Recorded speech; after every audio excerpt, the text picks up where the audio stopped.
Veronica. Written by Bert Jansch, and this is the Dave Evans version. Ish.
Yeah, shame I fluffed the beginning. I'm very conscious of how I've got to repair my index nail, so I avoided it to begin with and screwed up my playing.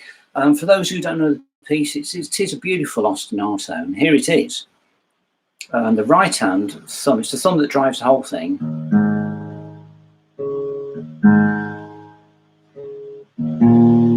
So the thumb is playing 6/5/4.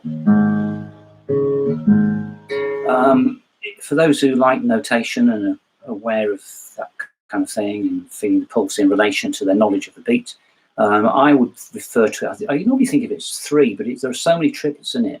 It's more of 9/8 really. So 1 and a 2 and a 3 and a 1 and a 2 and 1 and a 2 and 3 and a 1 and a 2, or just 1, 2, 3, 1, 2, 3, with that last dotted quaver, semi-quaver, perhaps more tripletized rather than, it is triplet. And for those who don't really want to know about notation, just want to play how they hear, perhaps banana, or if you're old enough, you might think of which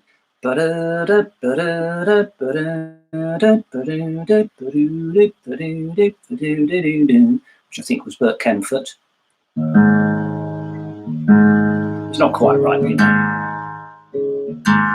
Left hand on, so fret 2 and fret 3 on string 5.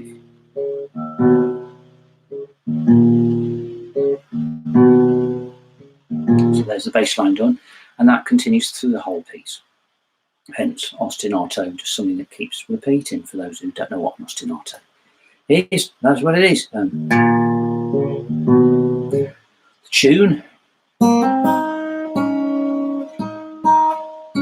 show you that a couple of times. String 2, hammer on, string 1, string 2 again, string 2 again, 5, string 1, string 2 again.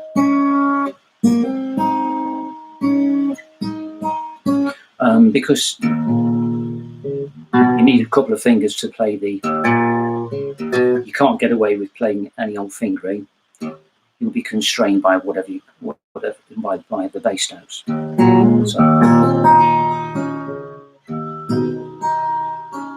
So you see how that works best for me. First and second fingers. Because I'm going to be using the 4th up here, I don't bother with the 3. Just stay with the 4. And the string is nice and smooth, so you can silently slide to the fret from 3 to 5 without any effort, really, without any squeak. Then it's a question of remembering, of working out what notes go with what bass notes with what melody. Open, hammer on, string 1, string 2, then finally the open 4th, and that happens at the end of every phrase. If you listen out for the open, sorry.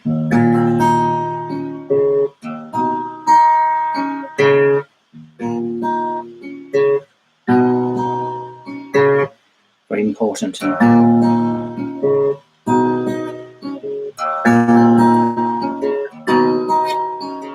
Next phrase.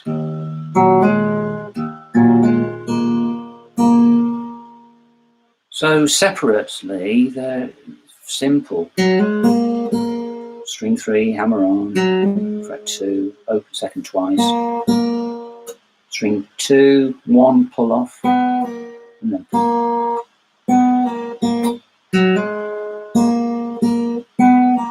but it's just, obviously, as you can appreciate, having to work out what fingering you do so you can play the 2 parts.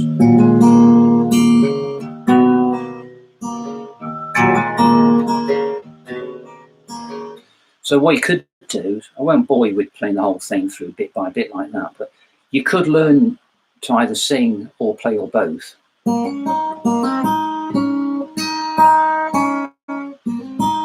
And don't worry about the fingering. As long as you know exactly where on the fingerboard you want to be, and you've got the tune in your head, then you can start marrying up.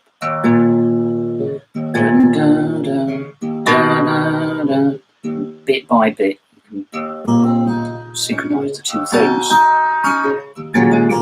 The most important and interesting bit is later on we get and as an echo. And then again. Putting that together with bass.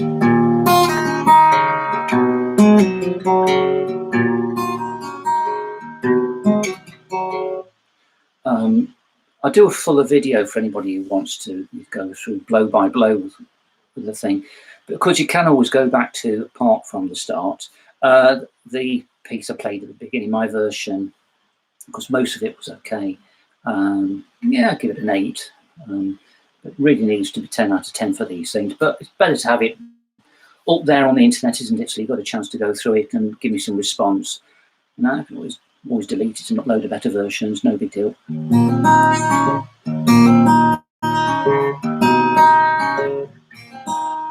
One thing I would recommend is try tuning guitar down a fair old bit. So when you get to the later chords, it particularly sounds particularly resonant. But the whole thing, anyway, if you've got a high action on the guitar, lower it and play D-tuned, slackened off anyway. It does give a richness to it, even if it's detuned very slightly.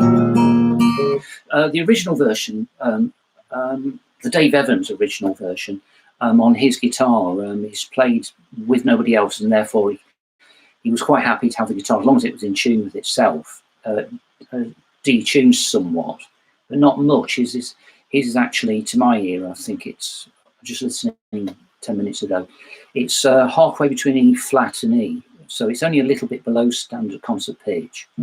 So it's down to about there. But taking it all the way down to an E flat standard open tuning would be fun, and will give a quite a richness to it. And also, they go in the other direction. And Bert Jansch, I don't know where he plays it, but if you play it higher, it's got a completely different emotional effect, I think. He would play with some pick, and I love them also. So.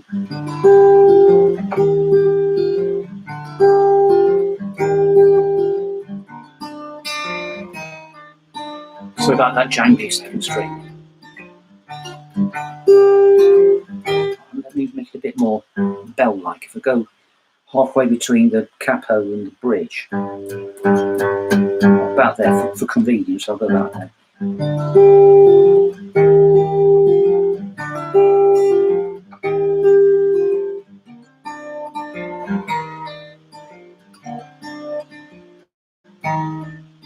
like that. Then if you want to, you can get more snap.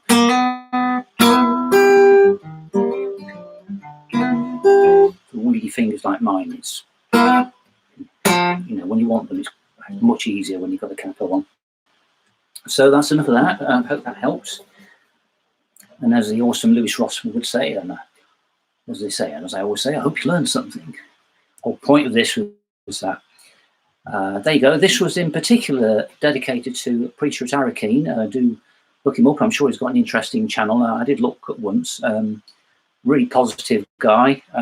Yeah, that's for you, man. And just let me know what other things you'd like me to have a go at. See ya.